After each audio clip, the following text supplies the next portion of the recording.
On today's show, we chat about the Noah Gregor PTO, how the Leafs can learn from Connor McDavid and some of the fellas out in Edmonton. It's Fan Friday, so we bring on a fan to come and chat with us about all things Maple Leafs. All that more coming up on today's edition of the Locked On Leafs podcast, part of the Locked On Podcast Network. It's your team every day. You're Locked On Maple Leafs, your daily podcast on the Toronto Maple Leafs. Part of the Locked On Podcast Network. Your team every day.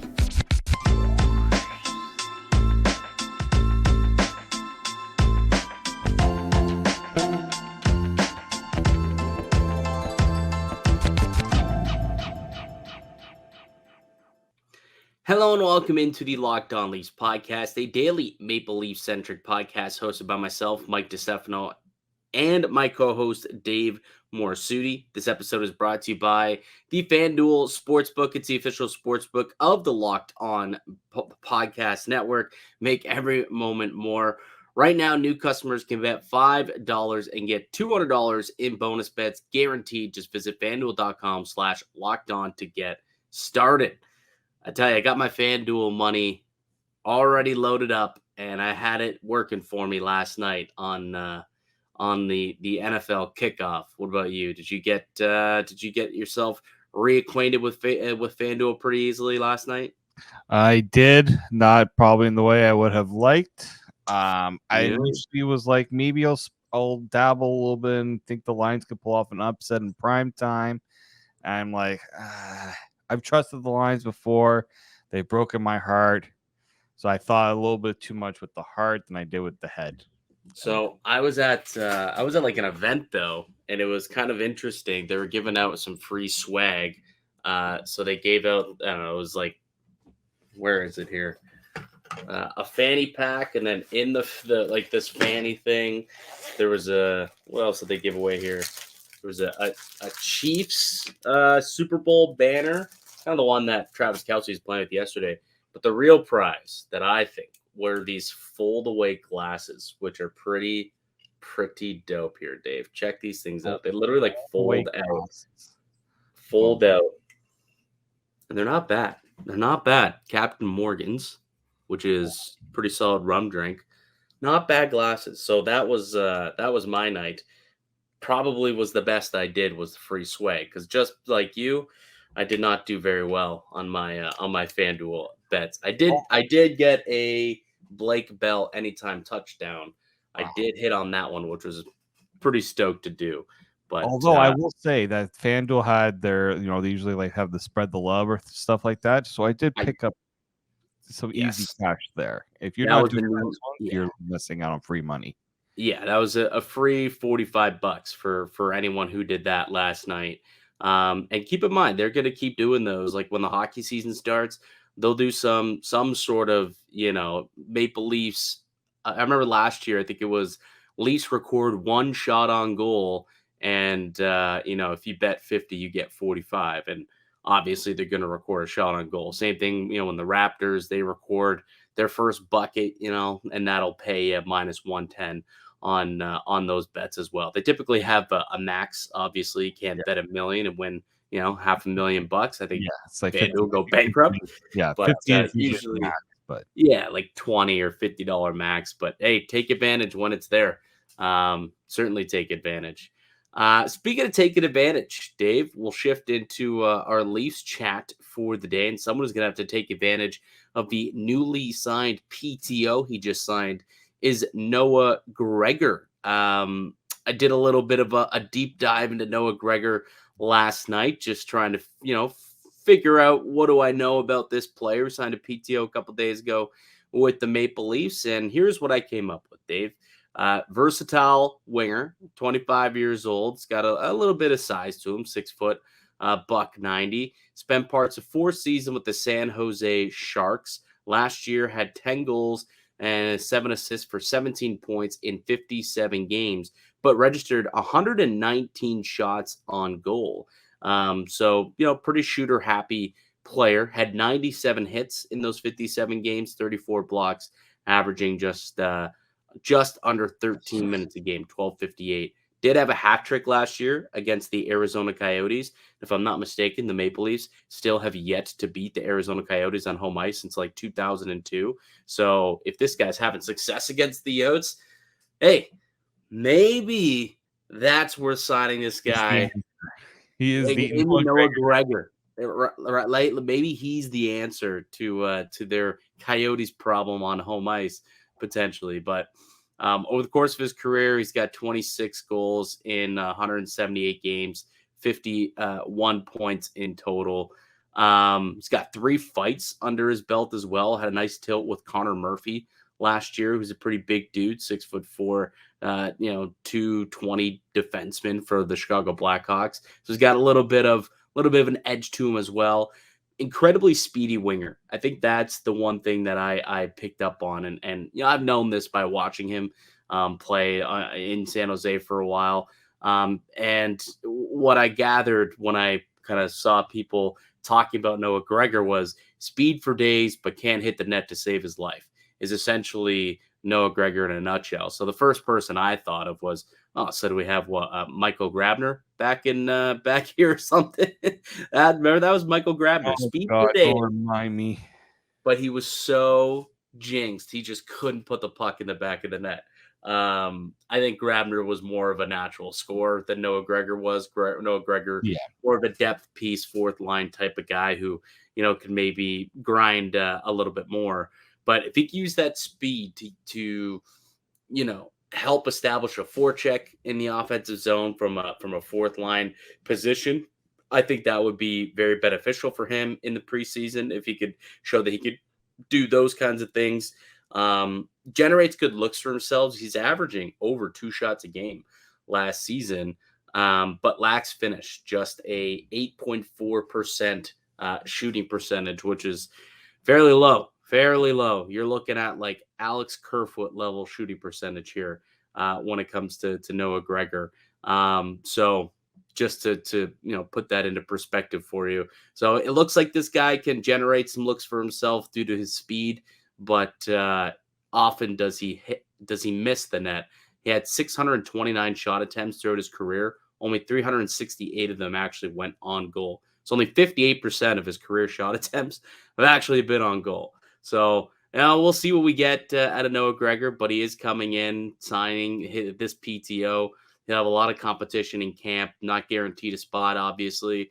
He'll be going up against, Bobby McMahon, Gambrell, Steves, Nick Robertson should have an opportunity for one of those final winger spots as well in the fourth line.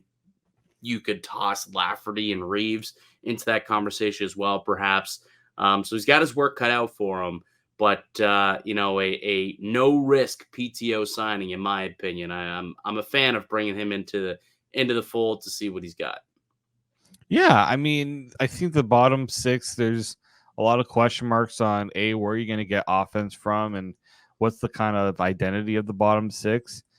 And there aren't a lot of guys with speed in that bottom 6. Like Sam Lafferty is kind of the one that I could see as like the speed guy, but really other than that, like David Kampf has some speed as well. I could say that, but like I would like to see a little more speed, a little more determination in that bottom 6. So if he can carve himself out a role, it's pretty much, I think, also trying to get some more competition for these young Marley guys that are trying to, make it to the team next year, like a Bobby McMahon, Pontus Olmberg, like guys like that who are kind of, trying to get establish themselves as NHLers. Now you got a guy who has some NHL experience to push them and see if he's got anything left in tank. Like the fact he was with Canada at the World Championships, not in 2022. I was like, that's interesting. Like you don't usually give guys like that an opportunity for Canada. Like they try to find at least some reputable players in a way. Yeah.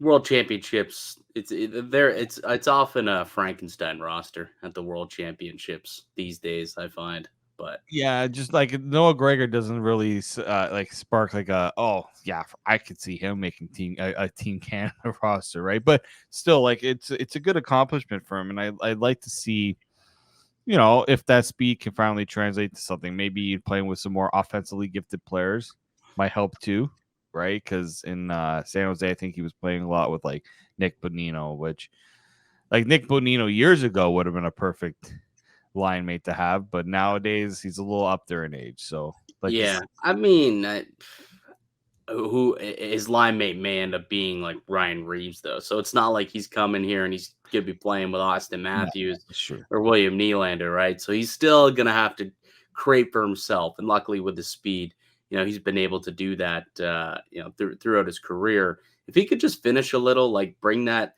7% shooting percentage just up a couple of ticks, he's a guy who can pot you maybe 10 to 15 goals, like 10 goals in a 57 game span. That's, you're looking at about a 13-ish goal season on an 82 game basis. So, I think that's pretty much what you're looking for out of a fourth liner, someone who can get you 10 to 12 to 15 goals, and also just forecheck a little bit. And I was listening to Jay Rosehill on his show with Alberga the other day when they were talking about this signing, and he gave some pretty good advice to Noah Gregor, and he said basically just go in there into the PTO, and in one of the games that you got, just hit whoever you can and try and punch someone in the face.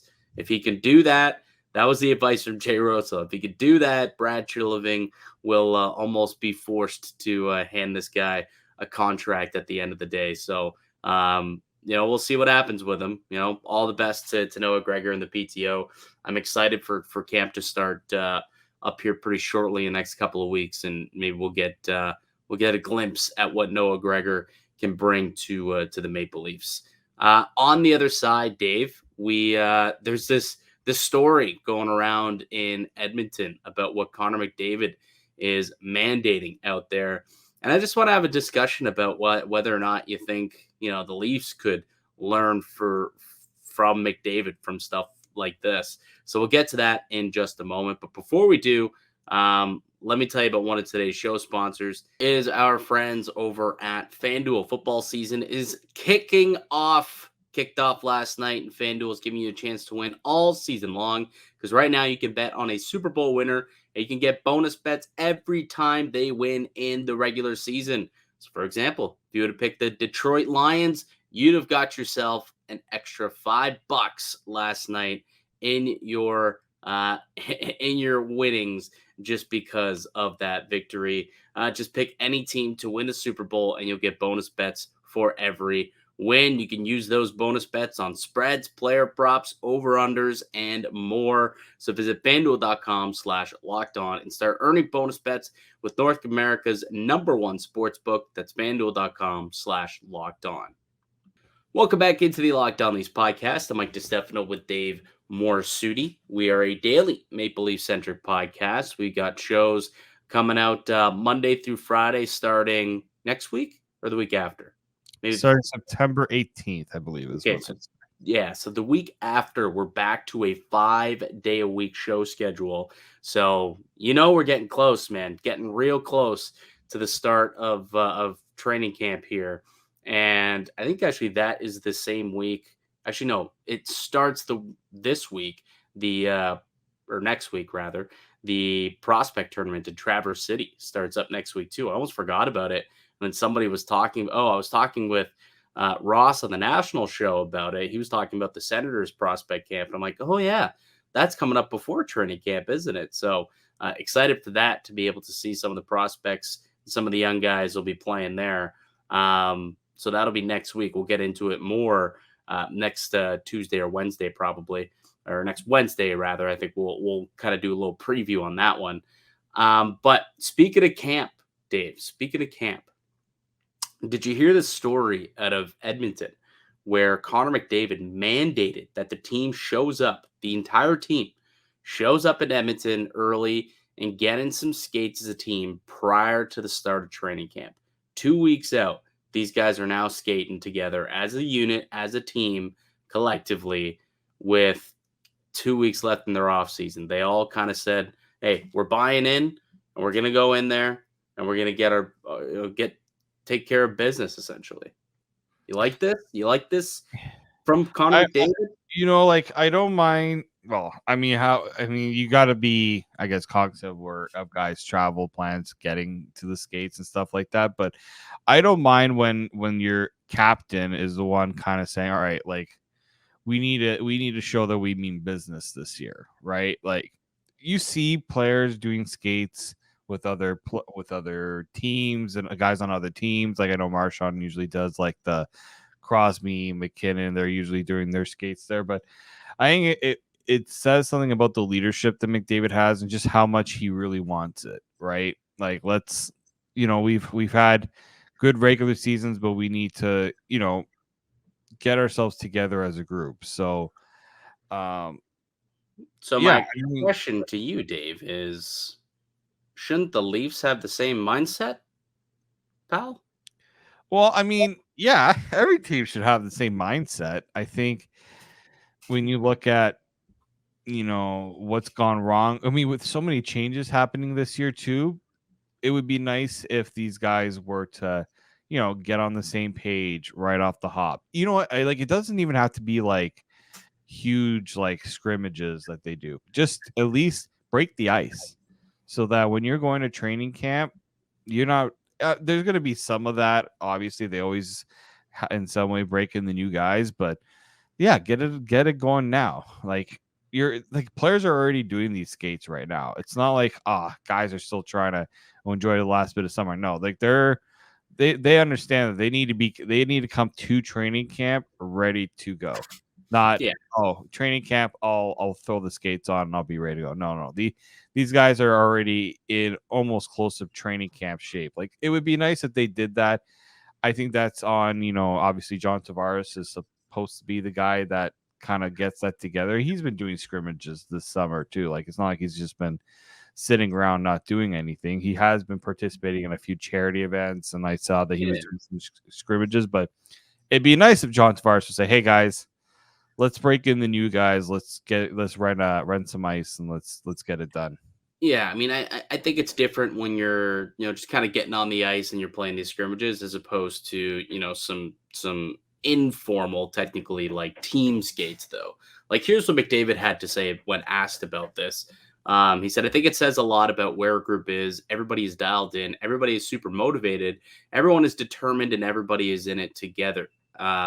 He went on to say, "I think that's the kind of message that I've been feeling just with the guys wanting to come back, make sure we're all together for a couple of weeks before camp." So, it sounds as though this team, I don't know if it's like a maturation process with this group, with McDavid and company, but it sounds as though they've almost flipped the switch, and they flipped the switch early, saying, "Hey, we mean business this year. This is how much we mean it. We're all coming back 2 weeks early before camp." Everybody, not just some of them, everyone, even dudes coming in from overseas, made their ass all the way out to Edmonton. And I think it's pretty cool to see the complete buy-in there. And again, it starts with McDavid. That was mandated by him. So if the Maple Leafs want to do something like this, I don't even think it has to be Tavares. It could have been Marner, could have been Matthews, right? Any one of them, could have been Riley. Any one of them could have said, "Hey, why don't we try and do this? Let's get in early. Let's have some real good skates. Let's try and get to know each other, and let's just buy in and do something a little different this year." We got kind of a new clean slate with Dubas gone.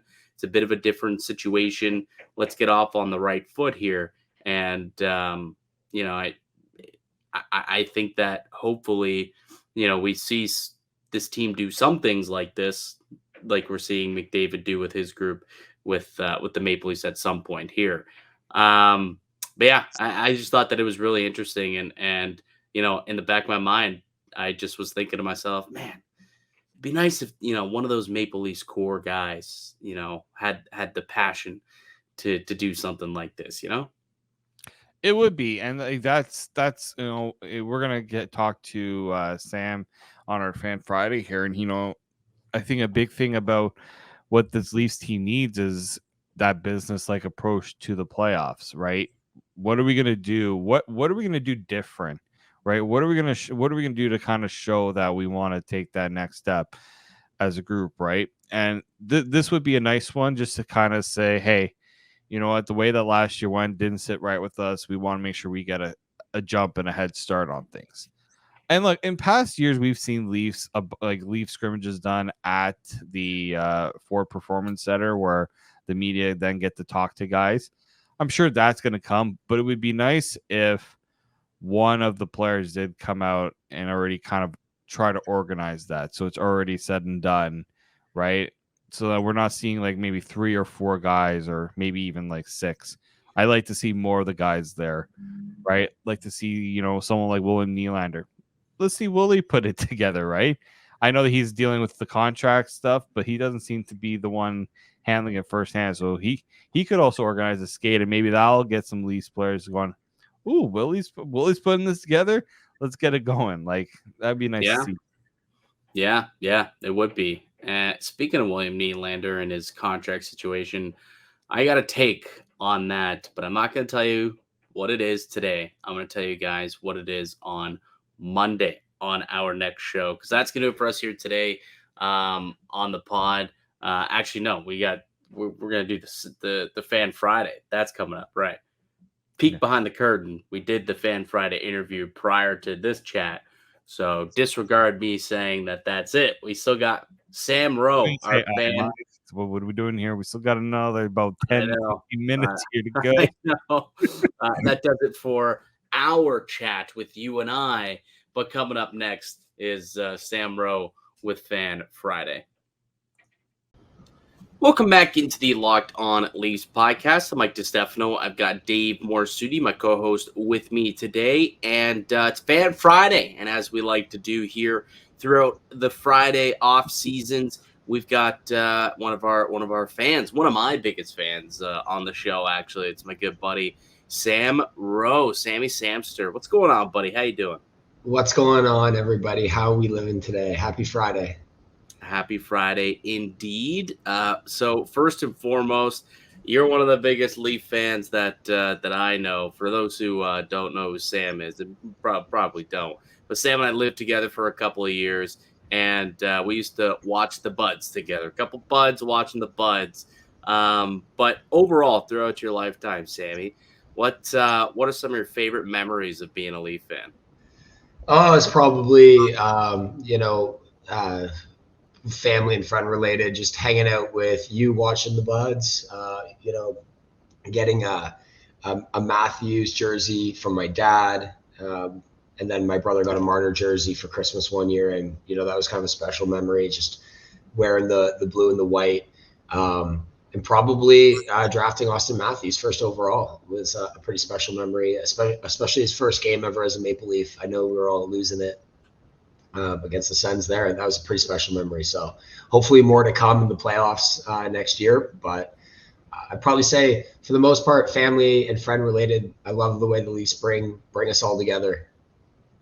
So Matthews, you said, one of your guys. What did you make of the contract that he signed with the Maple Leafs this year? 3 years at 13.25, 4 years rather, at 13.25 million. Do you think what did you make of that deal? Yeah, I'm pretty stoked about it because I love having Austin Matthews as a Leaf. It's enough time, I think, for them to get some stuff done. I think Austin's in his prime right now. And the core of the team still put together pretty decently here. So I'm really excited to have him for another 4 years. I think he's got a lot of magic left in his twig, and I think he's going to put on for us and all of Leafs Nation. So I'm really fired up about it. I know some people are critiquing it being a little bit shorter, and some Leafs fans are, I guess, not happy. They want a longer signed a deal. But I mean, honestly, I love Austin. I love what he brings to the team. And if this works for him and he's able to come into the locker room every day with the right mindset and keep doing what he does best for another 4 years, I think it's a great window of opportunity for Leafs Nation to hoist the cup. So that's probably the biggest question here is, where do you see this Leafs team kind of needing to take that next step to get to a cup? Right? Like, they got the star power with, guys like Matthews and Marner and all those things. But what do you feel is that ingredient missing for this team? I think comes down to heart and passion. It's something that I saw a lot more in Austin Matthews last season than I have in previous seasons. And the other core forwards as well. It's like the same kind of passion that I think Morgan Riley brings and Tavares brings. They're not afraid to kind of put themselves in the line of fire and passionately pursue victory. I think I just don't see it all the time with some of our core forwards. It's one of my critiques of William Nylander. I think he's an incredible hockey player. Love watching what he does. He's a special talent, but sometimes I feel like he lacks a little bit of that passion and wanting to get blood on his jersey to sort of make the sacrifice required to win a cup. So, I mean, it would be nice to see that from some of our core forwards, and I think that's difficult to put on the stat sheet and critique really, analytically. It just kind of comes with maybe a little bit more experience, a little bit more confidence in the playoffs, and I think, and I'm sure we're going to talk a little bit about a bit more about it. Just in terms of some of the off-season moves that were made, but I am hoping that with some of the new additions to the team, we're going to get a little bit more of a sort of a dramatic flair for this season. I don't know if it will necessarily pan over to the same type of regular season that we want to have, but I am hoping that the passion carries over into the playoffs. Well, that's exactly where I wanted to go with it, Sam. Obviously this team, you say you want to see them have a little bit more heart. Well, they brought in some guys who do have a chip on their shoulder, guys like Ryan Reeves, who's been known to be a great locker room guy, clearly has a lot of heart and has a lot of passion. Max Domi, he's coming in as a legacy player, wants to prove himself in the city of Toronto. Tyler Bertuzzi's, a rugged dude. Do you think that's enough, to put this team over the top this year? Or is there still something else that needs to kind of be done with this roster in order to, get that ultimate goal? I mean, great question. I'd also love to hear what you guys think on that one. I mean, I look at Bunting and how he sort of sparked a little bit of I think a light in Austin Matthews' lamp. Just kind of like drawing out the passion, the chirps, the sort of the behind the scenes plays, the after the whistle commentary. I just think that kind of stuff transcends and kind of provides teams with momentum. It doesn't always have to be in the form of physicality, but I do think physicality really matters as well. I don't know if we've really seen this Leafs team be supported by such a physical presence before in the past. Maybe we've had little pieces come in and play that role, but it's going to be a new Leafs team this year. The core is going to have to do what they do best, but it's going to be interesting to see how a more physical presence really influences momentum for the offensive and defensive power. Yeah, I mean, look, I think when you look at the additions made, it wasn't just about, adding around the edges per se. They really wanted, if they're going to add some jam to the lineup, they're going to need to do it in a more significant way. That's why I think the Bertuzzi, Domi signings were, I think, were a little more significant than we've seen, like, when you add just a random, I'm going to say a random fourth liner, but just a guy who's going to play maybe at most 10 minutes a night, right? Yes, the Reeves one is kind of like that move where you're going to get a guy who probably won't play every game this season, but, he's going to have some sort of impact in a way. And I do think that this team does need to realize that when they go up against a Florida, the reason why they lost against Florida is because Florida was willing to do just take their game to just an extra step that they weren't willing to do, right? The Leafs, at times, I think the best way to describe it is they played with a little bit of fear in that series. They weren't able to play free. They weren't able to play the way they wanted to. And that's how Florida, I think, was able to win that series. So I do think that that's something that the Leafs need to work on throughout the years. They got to be able to show a little more urgency at times and, realize that type of stuff needs to be developed before the playoffs happen. They can't just turn it on.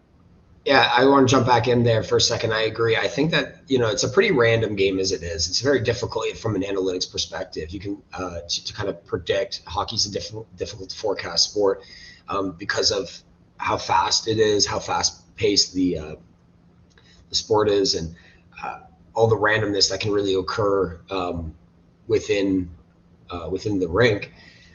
But then the more you throw in physicality into the game and sort of passion, you're kind of like disrupting game plans a little bit as well too. And I think in the past, teams have come in, especially in the playoffs, and locked in on Austin Matthews and Mitch Marner and found ways to shut them down. And I think when you put a guy like Ryan Reeves on the ice, and I'm not saying he's going to be a core component. I think, probably Domi and Bertuzzi were better examples, but, I think guys like that can really shake up a team's action plan to shut down your star players. I'd also throw Matthew Knies into the mix too. I think he's an incredible power forward. I know he's young, but I can't wait to see what he does this season. As a Leafs fan, I'm on the edge of getting a Matthew Knies jersey. I'm really excited to see what he does this year too. So I just think making it difficult for other teams to execute on defensive and shutdown plans, I think that's going to be an interesting opportunity for some of our stars this year as well. I'm curious, you brought up analytics. What type of role do you think analytics has in hockey? It's a big time debate between a lot of people in the hockey world, those who are kind of, the old school, just watch the game type of people. And then there's some who are very numbers driven. Where do you sit on that debate, Sam? I bounce back and forth all the time. I work in statistics. So, when I first started getting into hockey statistics, I jumped right into it. I was looking at some other sports at the time too. I think for me, there are certain positions on the ice that statistics make sense for. And then there are other like the goalie, for instance. He's not moving around as much. He's in one spot, and his role looks pretty much the same night overnight, or a lot more similar night overnight, I should say, than it would, for a centerman or a winger. So I do love looking at the analytics and the advanced stats, but I just think that some of the stuff that we were talking about earlier around emotion and sort of randomness in the game that stats can't predict. I think stats do help though for forecasting maybe overall player performance and for negotiation and for assembling the base of a team. But yeah, there's something to be said about just personalities in the locker room and emotion on the ice that, stats sheet can't really describe all that well. And I think it's a major component to the game. It's such an emotional game. And I think honestly that I was talking about it earlier. I think that's what the Leafs have been missing. I think maybe we're a little stats heavy on the way we built the team. And, that's probably Kyle Dubas is doing, wishing him well, but excited to see this new era where we're maybe looking a little bit less at the statistics day in, day out, and more about the emotional presence of the team. Yeah, a little bit of column A, a little bit of column B. Hopefully we get, both kind of shining through. And I think that's probably the way you can get the most out of a group in today's game, honestly, is you got to respect both sides, the analytics part of it, but also, you got to respect that this is still a man's game at the end of the day. And the playoffs are different too. So you got to make sure that you're ready to play the regular season and the playoffs. I think Brad Treliving is starting to go in the right direction in terms of balancing it out a little bit. That being said, Sam, last question for you here today. Give us a kind of a bold prediction for the Maple Leafs this year. Oh, well, the Cup. I mean, we're going all the way. Definitely, it's going to be crazy. We're going to blaze new trails, and teams are just going to be, shaking in their skates when they have to line up at center ice for puck drop when they're going head to head and toe to toe with the Leafs this year. So, bold, but to be serious, bold prediction. I think we'll get past the second round. I think we're going to have a little bit of a tougher regular season. I think there's going to be a little bit more adversity throughout the regular season. I'm going to try to ignore a lot of the chatter that's going on in the media because I do believe in teams that have a little bit more of a rough journey through the regular season that can excel in the playoffs. So I'm hoping what I'm predicting is a little bit of a rougher season, but a total flourish in the playoffs. You're not going to ignore us though, right? No, you guys are my boys. All right, buddy. Really appreciate taking the time to join us. It was a fun chat. And, well, hopefully we can get you on for another Fan Friday sometime down the road. That'd be a blast. I look forward to that. Go Leafs, go. Go Leafs, go. Thank you very much. That was Sam Rowe, ladies and gentlemen. All right, that was solid stuff from Sam Rowe there. So we appreciate him taking the time to join us for Fan Friday. If you want to be part of Fan Friday, drop a comment down below or reach out to us on social media, and we'll try and get you on the pod. We got a few more Fridays left through the off season to get a few more guests on. So if you want to get on with us, try and get in touch with us because it's a lot of fun. We look forward to these. All right, Dave, good stuff. That'll do it for us here today on the podcast. I'd like to thank you all for listening and supporting the show. You can subscribe to the Locked On Leafs podcast on all podcasting platforms and receive daily Leafs content. Follow myself on Twitter at Mickey_Canuck. Follow Dave at D_Morassutti, and follow the show as well at Locked On Leafs. We'll be back for another episode for you guys on Monday. Enjoy the weekend. Until then, keep it locked right here on Locked On Leafs.